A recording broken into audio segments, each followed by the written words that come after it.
And that is it. Here, that's how it all starts, my friend. Thank you so much for joining us, everyone. Thanks for being here. I'm honored to be with Ben. I think someone that many of us respect and look to for discussing, Google generally, which we're going to get into today, but also talking about GA4. And I'd like to thank you to Northbeam, of course, for sponsoring this webinar and bringing us together. Northbeam being a great solution that can live alongside GA4 in a lot of cases. So let's go ahead and get into just a little bit briefly of your background, Ben. So, I mean, and I can talk about my background too, but I'm less interesting. So why don't you tell people about why I'm interviewing you today and what Sure. Yeah, I would love that. I think we probably got connected because I share some hot takes on Twitter, and I think probably made some rounds and made some people laugh or piss some people off. But either way, I think that's the point of it all. Professionally, I've been in e-commerce for about 12 years. I have somehow rounded out the full funnel. So I started in affiliate, had an internship in affiliate marketing and learned some of the black hat world-ish, I'd say. And then I got into, I started at a startup that focused on CPG attribution. So tracking online engagements to offline sales, which was really interesting. Yep. Then I went to another startup called Bluecore. It's an email platform, a lot of lifetime value, CRM retention strategies where I got to learn, work with a lot of enterprise retailers. And then I joined Google where I got to work with hundreds of e-commerce brands, high growth brands, and help them with their Google Ads strategy. And, in doing that, I, got exposure to a lot of different perspectives within e-commerce and really started to dig into the financial aspects of e-com. So we started focusing a lot on unit economics and profitability. And, as the world shifted during the pandemic and now you got to make money, not just revenue, that became more and more popular. And during my time there, I was working with a company called Event Ticket Center. They are literally the best search marketers that I have ever worked with. And I built a really good relationship with them over a couple of years while working at Google. And they invited me to join as their CMO. So now I'm heading up marketing efforts there, and we're looking to double or triple the business. We sell event tickets to every event in the country. So, hundreds of thousands of events. So it's marketing at scale, a lot of real-time aspects. And of course, GA4 plays a really big role in our decision-making there. So with all that, that's probably why I'm here today, if I had to guess. That's awesome. Well, thank you for that background. I appreciate it. Yeah, the complexities of GA4, of course, is what brings everybody here today. Just as a matter of sort of for the good of the order, for those of you that are here, and if you have questions throughout the session, you can feel free to put them into the Q&A piece. And we have Autumn from Northbeam who can help answer some of those potentially. We will have a Q&A at the end too, so we'll get into that. For those of you that don't know who I am, I'm Andrew Foxwell, partnering with Northbeam. I run Foxwell Digital. We're a ads agency, a social ads agency, and I also run a community of about 520 online advertisers that do both meta ads and called the Foxwell Founders Community. And then we also have a community of PPC folks at foxwelldigital.com/all caps PPC. So let's go ahead and just dive into GA4 out of the gates. Okay, so sure. There's so many pieces to GA4. And I think that we're now in this where we've been forced into being switched over for the most part. I did hear somebody say yesterday on a call, I still have UA, I still have universal access. Don't tell anybody, but the setup of it is really where I think personally I've got caught. And you have gone through in the setup and talked about how there's a lot of differences between universal analytics and GA4. Basically some of the challenges of Google Analytics, universal analytics is it's using last click attribution. It doesn't track cross devices or between web and app. It doesn't use machine learning. It doesn't capture offline events. So there's a bunch of things that we can talk about that are shortcomings. And your point is, look, one of the big magical pieces with GA4 are events. And really what you can do to customize each of these things. And you said they're highly configurable and customizable. Can you talk about like getting it set up properly and events being a part of that, and really what you recommend advertisers do? Yeah, absolutely. So events, there's a couple different layers to events. So there are the typical events that come out of the box when you set up GA4 from the get-go. So things like page views, engaged sessions, clicks, scrolls, right? Some of the basic stuff that's going to come out of the box. And then depending on your business model, there are a variety of different enhanced events that you can add. It's just a toggle. You don't need to do anything. And especially if you're on like a Shopify or a popular platform, there's a lot of native integrations. So I work primarily in e-commerce. So enhanced e-commerce is something you would want to enable. And that's going to get you like your add to carts, your viewed checkouts, your purchases, all the typical events that you would naturally think would be associated with an e-commerce site. Then on top of that, you can create custom events, literally anything you want. And the beauty, to your point, of the differences in GA4 and UA is that these can be offline events. It can be a return, an in-store purchase, right? Anything that you can pass into the system, you can log that as an event. So you really want to think about getting as many events as you can into the system and start. So like with GA4, we're starting from scratch, right? You're like, you've lost a lot of the ability to look at historical data from UA. So you're starting from scratch. So you might as well try to get as much in as you can from the get-go. So in 3 years from now, you have a lot of rich historical data that you can slice and dice. So I would try to get as much in as you can. And then what you can start to do is analyze these things and maybe find correlations between the price of something and if someone is more likely to add it to cart, or if something is out of stock, you can attach stock status as like a custom dimension to a product. And there's just a whole host of configurability that you can add to GA4 that are very specific to your business, right? Everyone has super nuanced and unique things about their business. So get as much in as you can at the setup. Don't worry about, like, personally, I wouldn't worry about how I'm going to use it. I would just get my developers to get everything in. And then a year from now, you've got a lot of data that you can look back at and slice and dice. So I would just think about using all the out of the box stuff, making sure that's working, getting the enhanced events added, and then adding any custom events that you can that are relevant to you. And then you can take it a step further and you can add additional dimensions to those events. So think about, like, you can put a value on an event. Maybe you have a lead gen form of some sort and you want to associate a value based on how people answer the questions. You can start to put in a bunch of these things that are specific to your business model, and just give more data into the system that you will eventually use. So just load it up would be my advice. I think that one of the points that you make in a lot of the things that you've talked about is there's more to, I think I find the quote that you have, which was discussing, all I really care about is helping advertisers move beyond the bottom of the funnel into a land where ads aren't clicked as often. Click-based attribution is a crisis and is holding people back from success.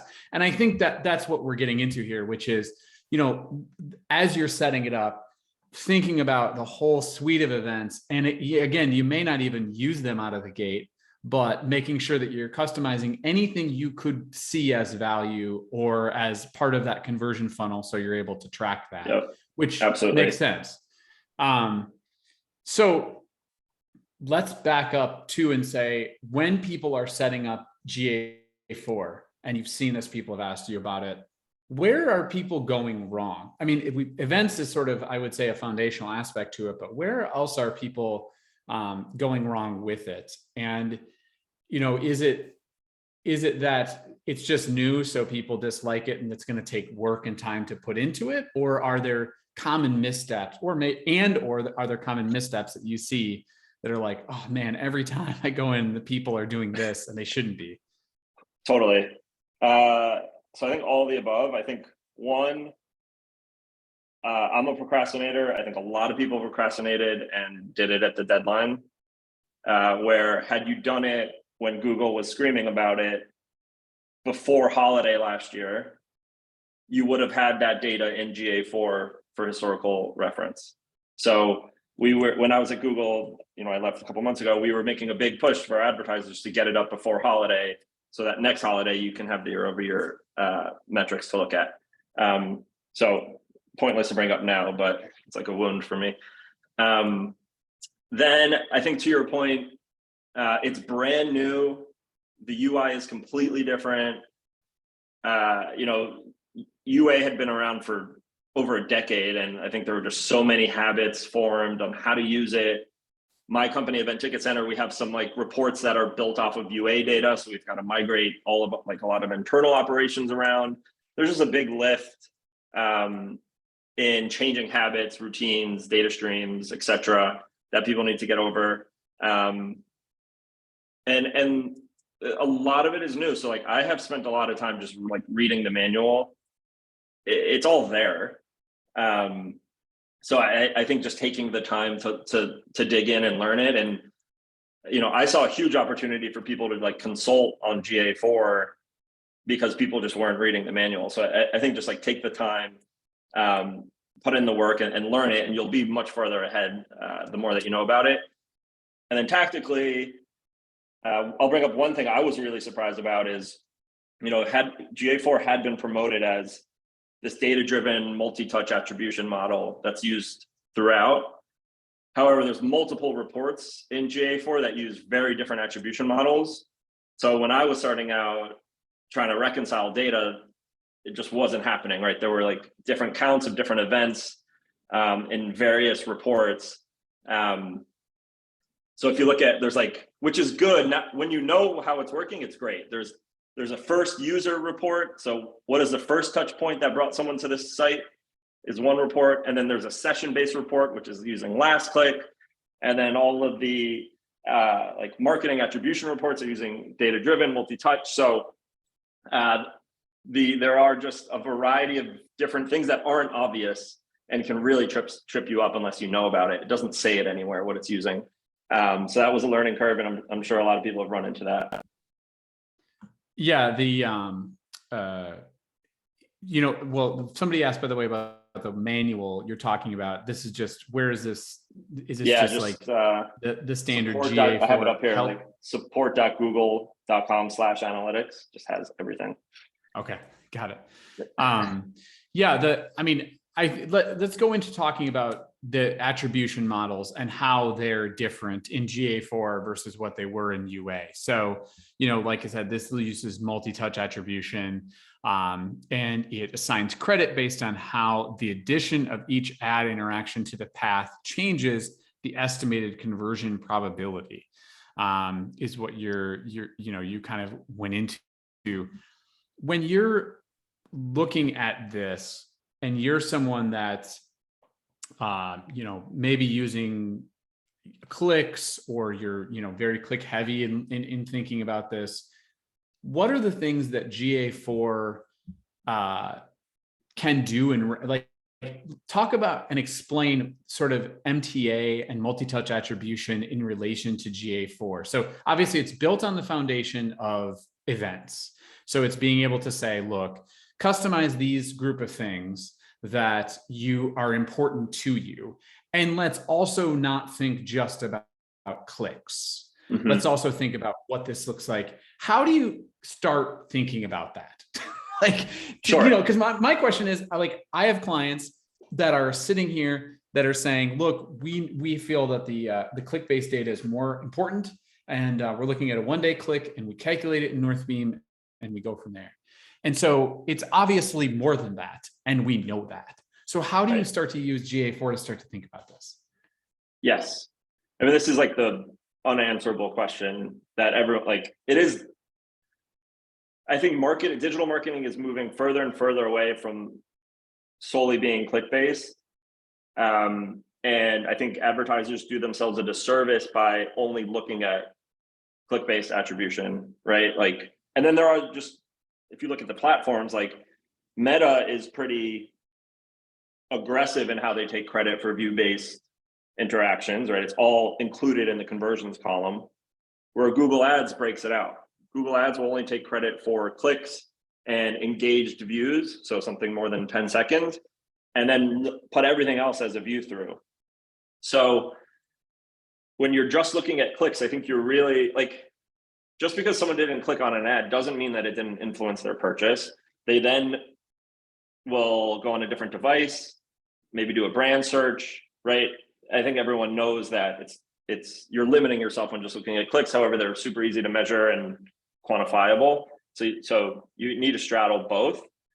GA4, I think, does a few things. So one, because it's a Google product, they've actually got YouTube engaged views. They're finally tracking that. So Universal Analytics, or I would think any attribution platform, cannot track views, right? Because it's all click-based. I think Northbeam tracks Facebook views somehow.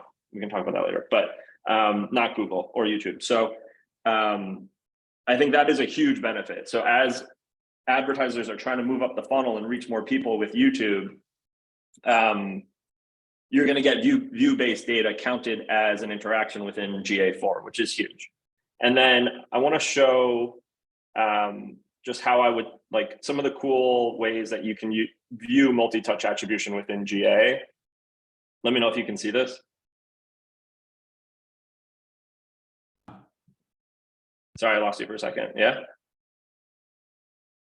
I can see it just fine. Yep. Cool. So if you head into the advertising section and look at conversion paths, like, we don't need to spend too much time on it, but I think the way that they break down this visual is really interesting, in that they've got conversions broken down by early touch points, mid touch points, and late touch points. So for this store, this is like a side hustle thing that I have, so it's not completely built out, but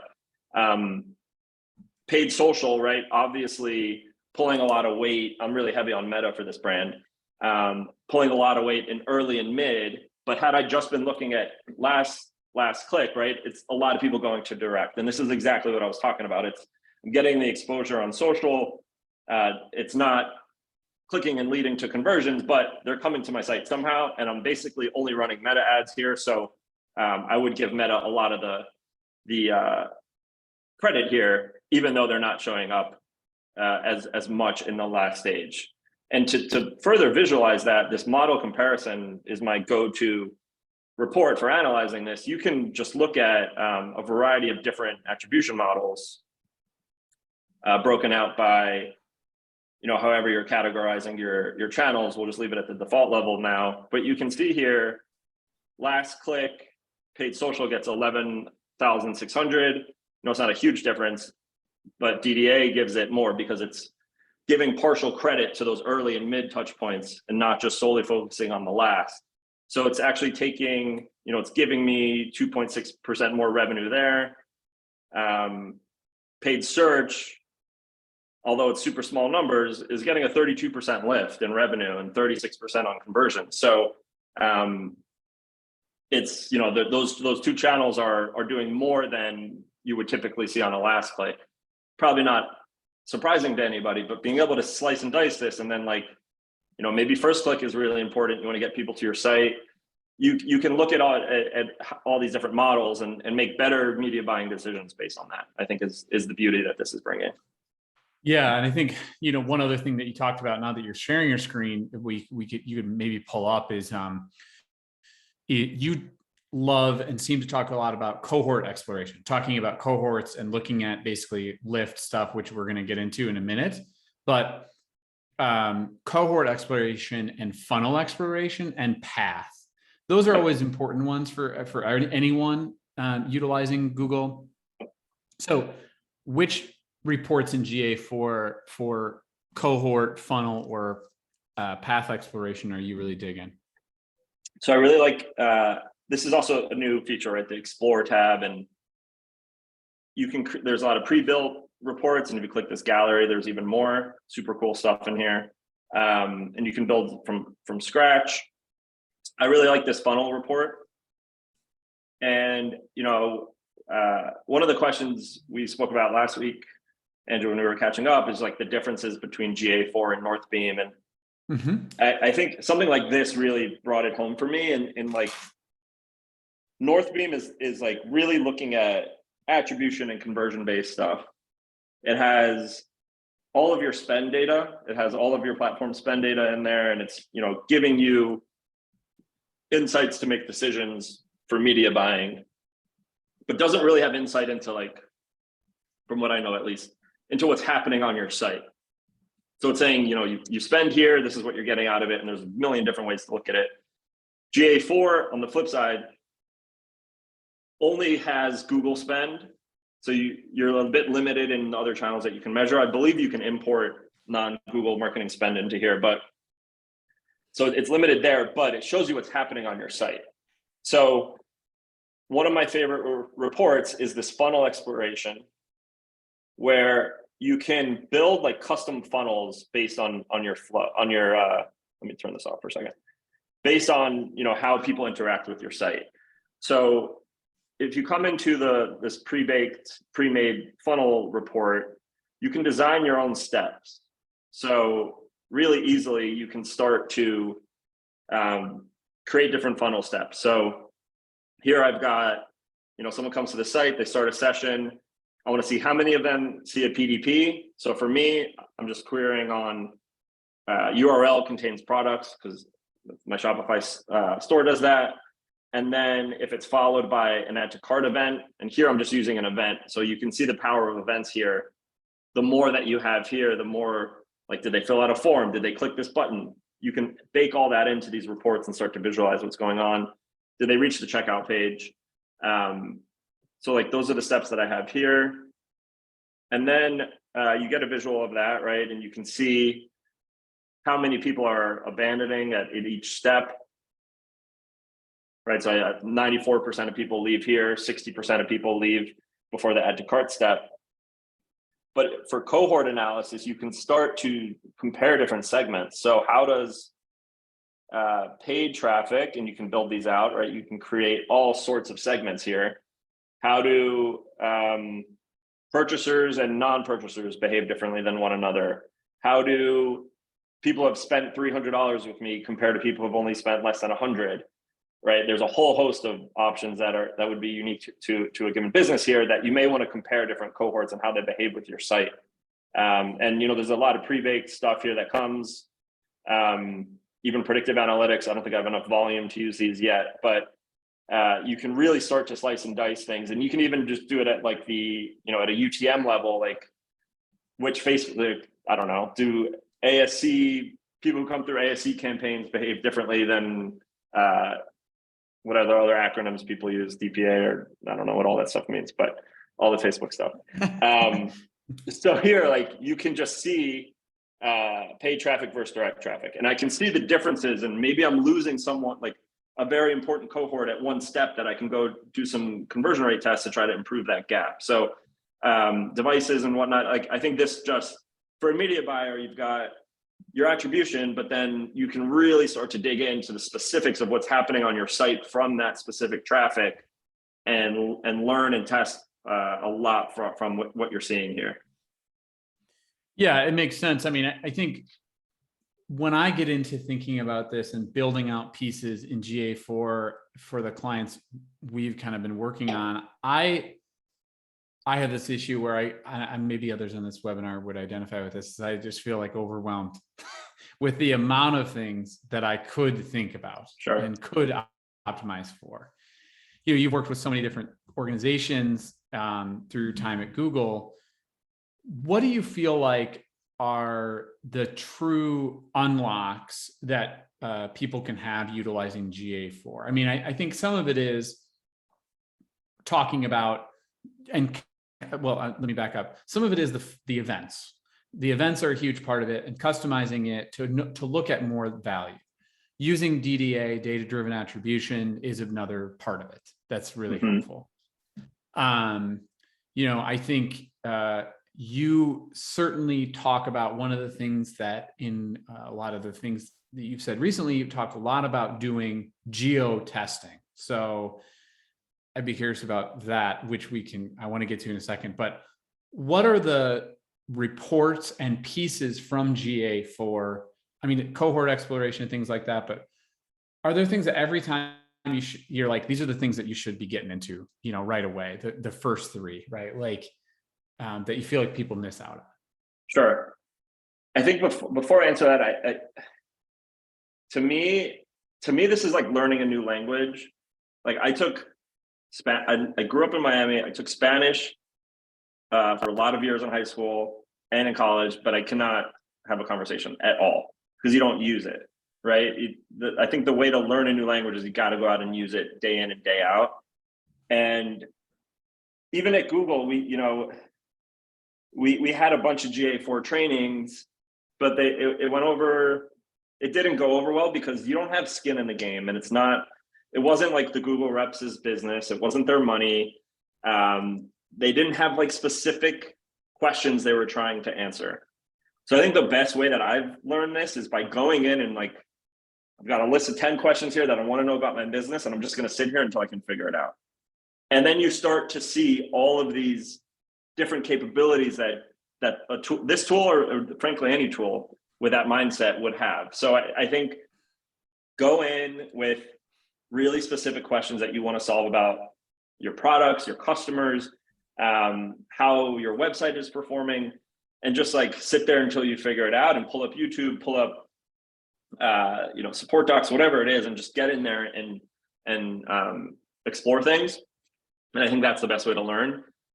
The things that I find myself using the most are that model comparison tool, because we're trying to ramp up other ad channels, and I want to see where in the funnel, like what types of people it's reaching. Is it top of funnel, bottom of funnel audience, and how are they converting? I like to look at, for my, we sell like I mentioned, we sell tickets to hundreds of thousands of events. I use GA4 to see what events are trending, and then I can ramp up marketing campaigns based on that. So there's a landing page report that'll show you top trending landing pages and how those pages are converting. So for me, we literally have like 120,000 landing pages, and we have super long tail stuff, really trendy stuff. So I use that to see what's up day over day, week over week, and then we action against that based on what's trending up or down. And I'm sure you could do the same with seasonality. If you're an apparel retailer, you'll start to see different merchandise or different categories start to trend, maybe not in purchases, but in site behavior. So I think how people are getting to your site, what they're doing on your site, and those are like the questions I would probably start with, and the baked in reports that are there are going to answer that for you. Yeah, I mean, the thing that I always use GA4 and even UA, I always use like trying to answer, like how qualified are these people that are coming through from different channels? That's always my big one. How are the landing pages doing in terms of getting someone to checkout and getting them to add something to their cart? And kind of how many folks are making their way all the way through, like where are they getting stuck, which is what you talked about. So that landing page report is one that I go on, and the model comparison report's interesting too.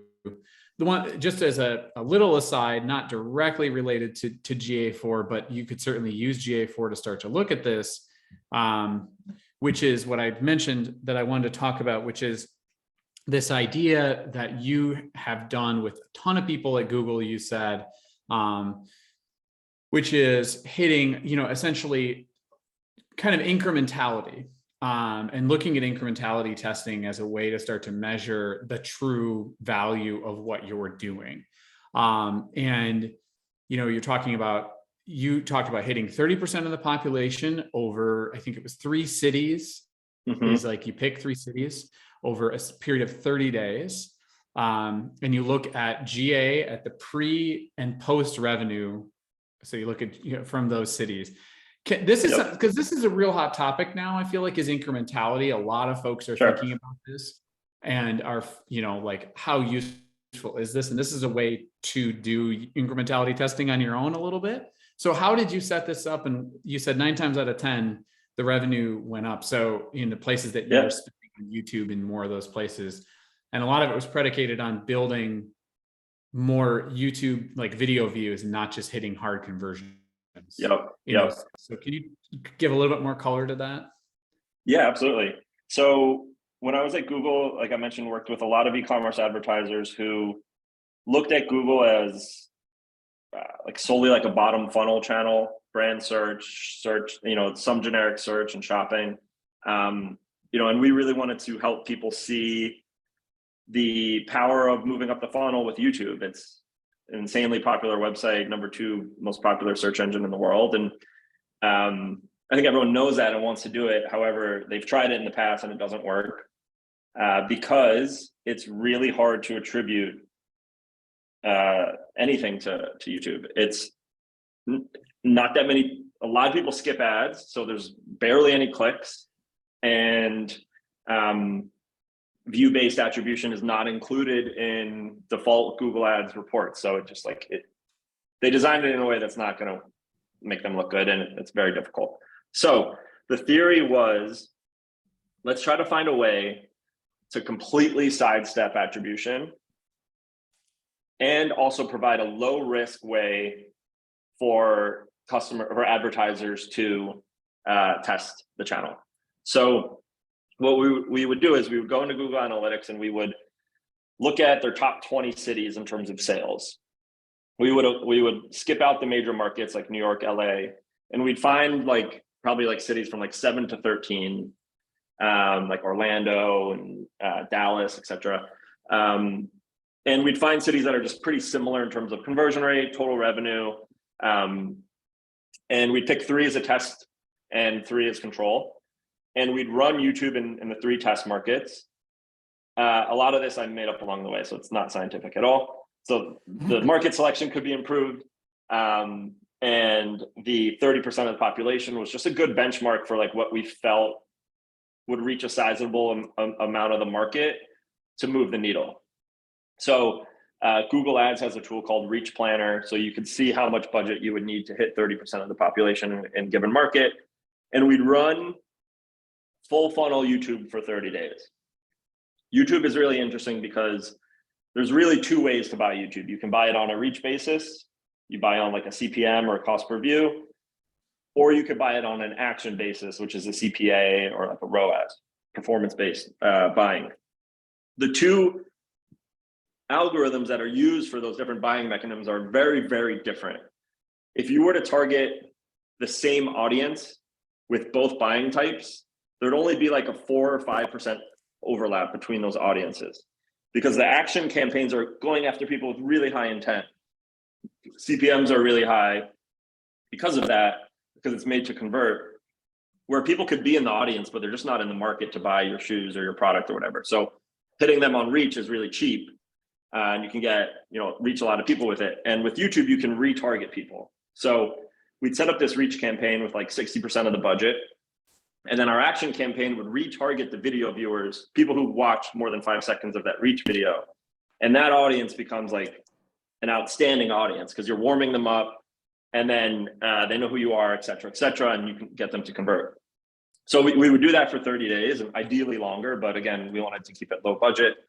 And what we would do is we would just look at differences in site traffic, brand search volume, total purchases, and total revenue in those markets, like in Google Analytics, directly from their business. We wouldn't look at CPA or ROAS at the campaign, no CPCs, nothing. We're solely looking at how did your business change in these markets, because we're running YouTube. It's not like causation, but we ran YouTube here and we didn't here, and revenue went up in this market, and maybe it went down or maybe it went up, but not as much where we're running YouTube. And then like, of course, there's a whole debate on incrementality, but we try to look at the difference in the revenue gain versus the investment and put a ROAS on that. So it's allowing you to put an ROI on upper funnel, which is historically very difficult to do. And you also understand how long a funnel takes, right? So you start to see, like if you did it in August and then did it for 30 days through September into September, and then at the end of the year, you looked at those markets, you see like big jumps on Black Friday in those warmed up markets versus not. So you learn a lot about your business by doing this, and also about how YouTube or really any video or upper funnel based solution could really help. So it just made like, we completely sidestep attribution. GA was the main tool for that. It's super easy. You can build it like a report or a dashboard just to measure it every day. And yeah, and it 9 times out of 10, like yes, 90% of the time revenue increase. It wasn't always a direct ROI in that first, like a positive ROI in that first 30 days. But to me, like if you can make 60% back of your investment in 30 days on an upper funnel activity, to me, that's great. And then, then you'll see it come in over a longer period.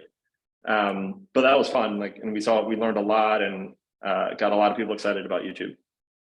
Yeah. I mean, I think it's, I think it makes a case for thinking outside of the box as it relates to a lot of this. I certainly feel, running the founders community and seeing, and myself personally, there's just a lot of, you want to follow the rigid program and exactly what's needed, but it also requires, today's kind of marketing requires thinking about the overall marketing picture, of course, and in many cases, utilizing tools to complement one another, right? So obviously this webinar is sponsored by Northbeam. A lot of people use Northbeam and it helps them make sense of it. And they're also using GA to help make sense of what they're doing.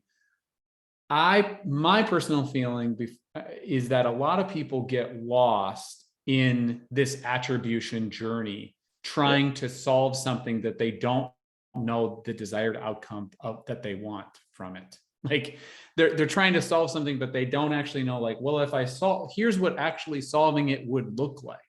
The answer is, I would be able to know when to turn something up or down, or, I would know when to scale, or I would know when a creative is good, right? And you have been quoted in saying about, like drilling down and looking at a creative and then backing that out is like one of the most dangerous things you can do in marketing.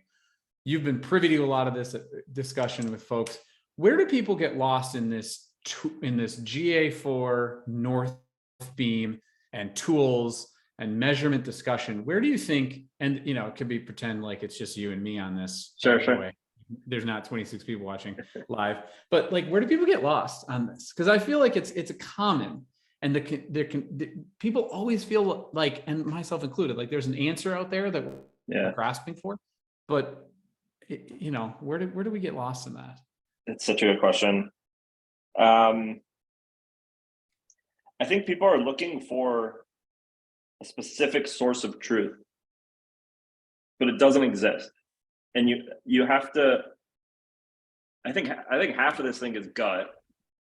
Like, obviously, if you hit 1 million people with an ad, like it's gonna work, it's gonna do something. Like if you can't, like it, right? Just naturally, like more people are gonna come to your website and maybe more of them are gonna buy. Like gut, like you have to know that some things are working or not. Like with this little side hustle thing I have, it's like a drop shipping Shopify site. Like I spend a decent amount on TikTok and Google ads every day, and I get 0 reported conversions, but I know that it's working. Like it has to. I know that's not an answer that many people want to hear. So I think one, you're looking for a specific source of truth. Where I've seen the best marketers, and I would like really shout out Cody Plofker from Jones Road Beauty here. He does this very well. He's triangulating a lot of these things. So you could almost picture him. I don't think he has a war room with like 6 monitors, but he's got his post-purchase survey. He's got Northbeam. He's got platform. He's got GA. All of these things are saying different things. And if 3 out of 5 of your tools are showing a positive sign that something's working, then it's probably really working. Right. right? And I think it's just you got to combine all these things together plus your gut and this is what I do that you're looking for. Cool. I mean, like, and because I learned it like over time, because it was like the best people that I would get on the phone with was like, what are you doing? And it was, well, I look here and then I look over here and then I look over here. And so like, I think that it doesn't, I think that is the answer, right? Yeah. Is that the single specific piece, a source of truth doesn't exist. And yes, gut is part of it, but also looking at multiple places is important. And it doesn't have to be one or the other. And it doesn't have, you can look at one every day, but maybe every week you're looking at all three of them, which is what I do with a lot of our clients, because you're like making, calls on what levers you're going to pull throughout the week. So one specific GA4 question that I am curious about that we didn't get to is about offline conversion importing, and how you can grab that data and augment it, and it gives you a lot of flexibility. Can you talk about like how to use that, where people are using it, what you would recommend with GA4? Yeah. So I think the best way to set up GA4 and a lot of ad platforms now are with server-side integrations. So that gives you a lot more, it gives you two things. It gives you control of what data you're passing in, and you're ensuring that all of it is getting passed in. So if you think like, I think Cappy with Facebook, enhanced conversions with Google Ads, those are all examples of server side where you're in control, you're not relying on the pixel, you're in control of sending the data in. So when you do that with GA4, right, it's really up to you what you're going to send in. So that offline data, if you're running lead gen without using offline data, it's nearly impossible to know if you got a phone call or a lead, if it closed. So to be able to send that data back into these ad platforms is really training the algorithms on what quality looks like. And I think you have to do that. Subscription brands, a lot of 95% of the subscription brands I work with are calling a conversion and valuing a conversion based off the first month's price. So when when they do that, someone who buys one time looks more valuable than a subscriber, even though a subscriber is probably for some brands 10, 12 times more valuable. So getting accurate business data into these platforms is crucial. Server side allows you to do that. So with GA4 passing, or with Google Ads offline conversion imports, right? Doing all this server side, you're passing everything in and you can augment the data. I was really big when I was at Google and trying to get people to pass their margin in instead of their revenue, because every product that someone sells has very different margins. But on a ROAS bidding, you're treating them all the same, where you may make a lot more money on a light bulb on a lamp than a coffee table, but you're treating them the same, even though they're both $100 in revenue. You make a lot more on the other. So the ROAS that you're seeing is a little misleading in terms of your bottom line. So just getting it goes back to the beginning, just get your actual business data into these platforms will really help. So that's my piece on GA4. It's just get more in, and if you have offline components to your business, returns, recurring subscriptions, in-store purchases, phone calls, you can get customer service engagements in there, right? And then you could see oh, people who engage 10 times with my customer service team are worth 100 times more than anyone else. You could do that. You could get to a report like that in Google Analytics by passing a customer service interaction as an event. You can add layers to that event, what was the ticket about? What did they do? How did they rate us? NPS score? All of that would be considered offline to me. And you would pass that in through a server-side engagement. And then you've got a real central tool for your entire business there. Yeah, it's kind of just taking every signal you can and putting it in and making sure that it's customized to be able to have as much info in there, and it's going to be as useful as it possibly can be. Yeah. If people have any questions, go ahead and fire them up at this point. We can absolutely get to some of those. Go ahead. Hopefully the Q&A segment will work. So go ahead and just ask in the question section, and we can get to that. Yeah, it's, I mean, in reading through a lot of what you have talked about in reference to GA4, so much of it is it's just things that I know, but are hard to adjust in your mind, right? Like, yes, it makes sense that I want to do something, like we want to measure all of this. It makes sense that it's more than just the click, and we know that. But we went through this whole, category of sort of ups and downs with, I feel like since iOS 14 of we don't trust anything, and then we all are on utilizing a third-party tool, and then now we're starting to trust in like Q4 of 22 some of the metrics coming from the platforms, and then now and we're still using a third-party tool, and now GA4 is here. Like, so it's tough, it's tough to I don't know.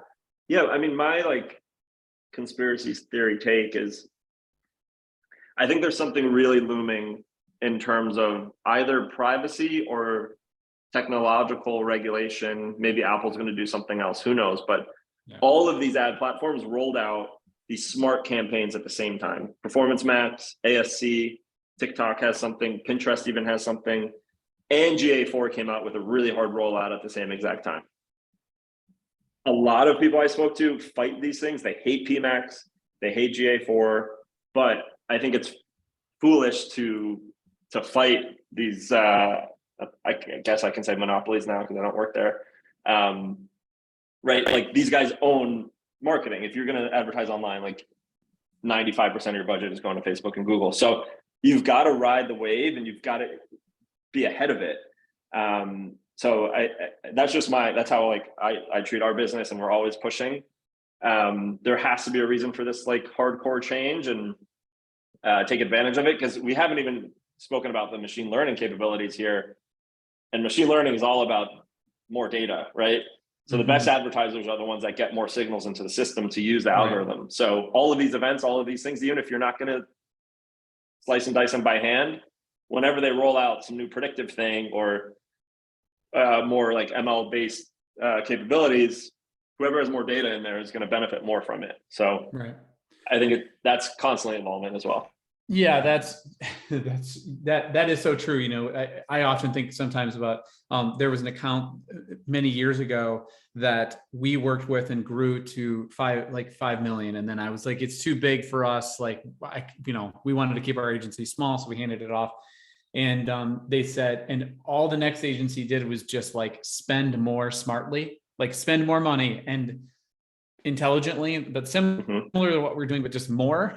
And it worked better than what we were doing, because there was just more signal. And that's even more, I think, prominent now. So we have a question from Ian. What are the typical reasons revenue varies between UA and a GA account? I assume you're talking about GA4 account or maybe a Google Ads account. I'm not sure, but what are the reasons? One of them is probably shipping, right? Like, are you including shipping costs in there? That's a common one that I know I've made the mistake of.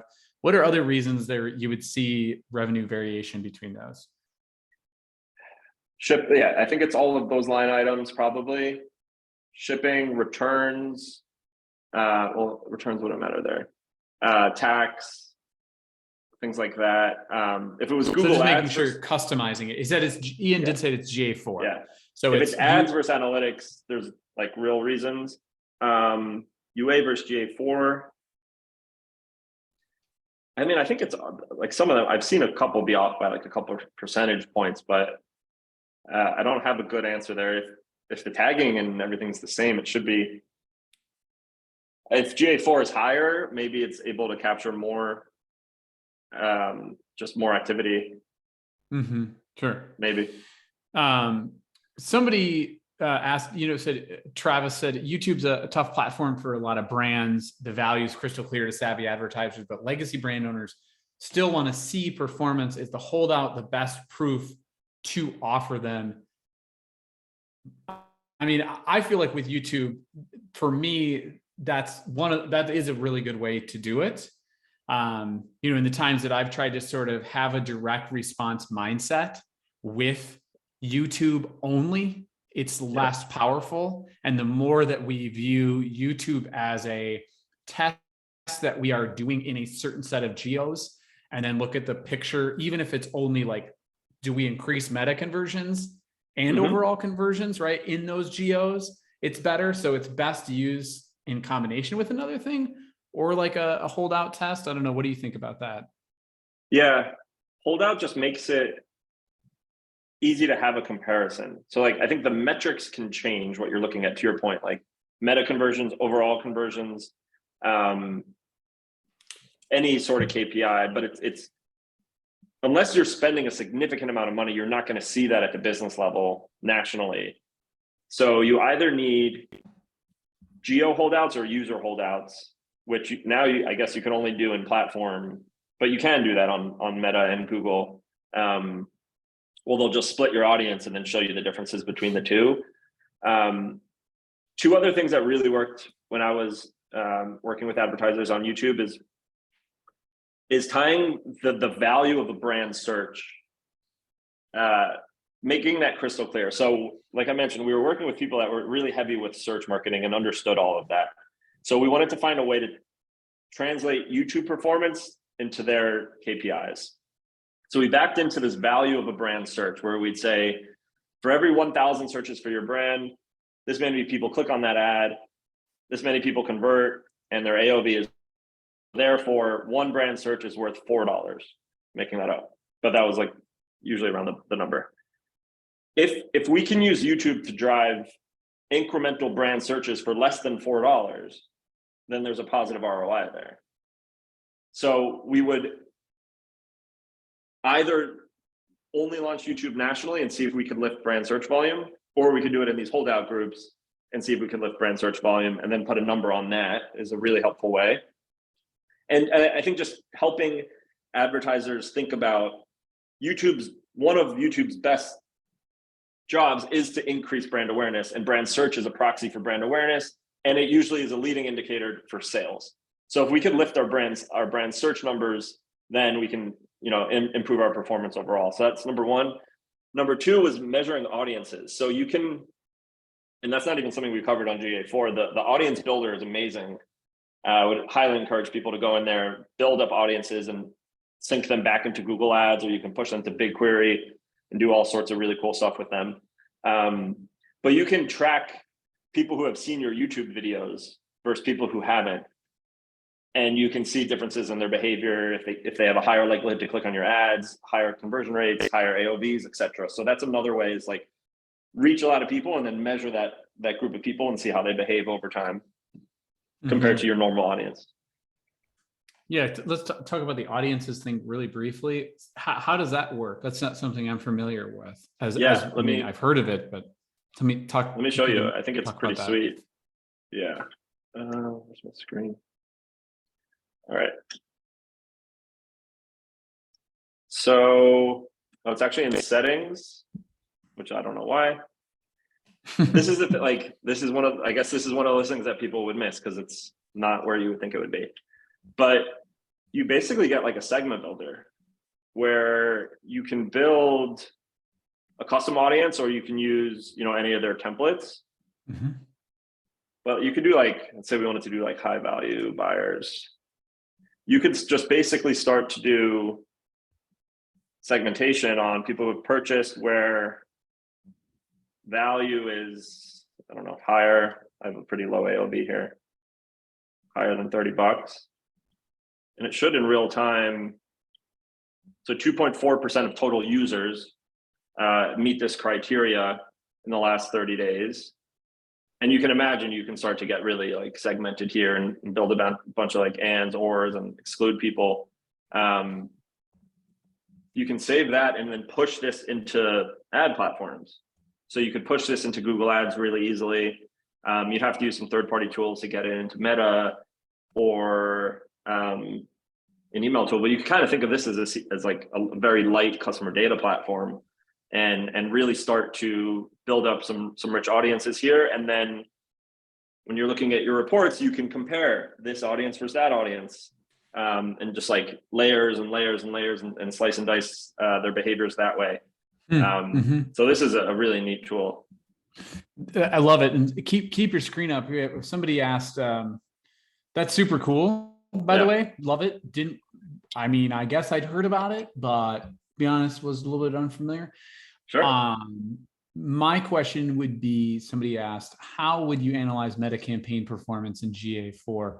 So how do you do it for your brand? I mean, what are the kind of stuff that you're looking at? We looked at it a little bit, but curious of that. I'm a very no attribution guy, but I would probably first try to see, so this user acquisition report, this is going to show you the channel that drove someone to your site for the first time, their first interaction. And because GA4 is user-based as opposed to session-based, this is truly showing you for a user ID, what is the first touch point they had, where on universal analytics, it wouldn't know that, Andrew is Andrew, it's just a different device. So this is able to aggregate those things together if you have the right, user, if you're identifying enough people. So here I'd see what channels are bringing people for the first time. So I'd see paid social here. You could then add a campaign. Yep. Right. And then look at it that way. You can see performance on site. So how many people are engaging? How long are they on site?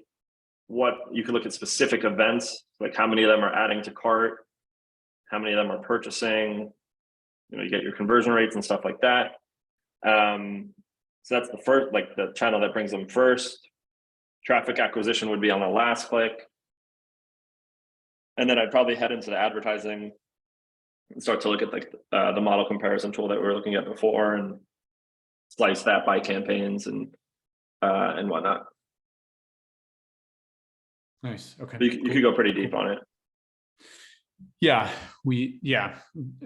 that's interesting to just see your take on it. Well, it's super valuable. I think, we'll end by talking about the future, a little bit of where all this is going. I think you mentioned machine learning. I mean, obviously we have data-driven attribution, which is a little bit of leaning into that, right, up where we're headed. How do you think we as marketers can prepare, whether we're using Northbeam or GA4 or both or whatever, for the future that's coming in relation to machine learning and sort of AI in some of this, in terms of data and how it's displayed to us as marketers? Sure. Yeah, it's a great question. So I think we said it a few times, but I think the best advertisers are those that get the most data into these platforms. So the advertising platforms, as well as this, it'll help you make decisions. It'll help the system learn better about your business and what matters. So just more data and more volume. And then with Google Ads specifically, it's becoming more and more clear to me that it's all about signals, right? So you used to bid on exact match and be willing to put a CPC bid on that term, but now it's all broad match and it's about relevant signals. So your landing page for Google Ads, that I know for sure, matters more than ever. So it's using contextual signals from your audiences that you're passing to the system, what you're saying on your landing page, the themes of your keywords that you're putting into various ad groups. So it's just, how can you hand these platforms, how can you spoon feed them exactly what you want? And the more that you can articulate it, and the better and more precise you could be in the data and the signals that you're passing in, and the better they're going to perform for you. And I think that goes for everything. This is eventually going to turn into, I think you can do ChatGPT stuff in here. You can ask it what's trend. Here, I know we have a second left, but I think anytime you click this button, there's this AI thing.